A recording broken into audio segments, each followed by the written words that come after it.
невербальные вечеринки знакомств, при которых люди, не разговаривая, смотрят друг другу в глаза. Люди могут почувствовать друг друга, именно понять, какие они есть на самом деле, без напыления всяких красивых слов и выдуманных историй.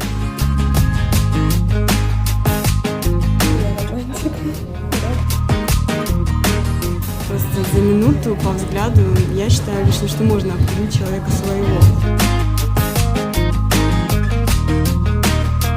У человека внутри какой-то огромный мир, и ты, не знаю, лично как по мне, ты копаешься, ну, как лично мне кажется, я вот копаюсь.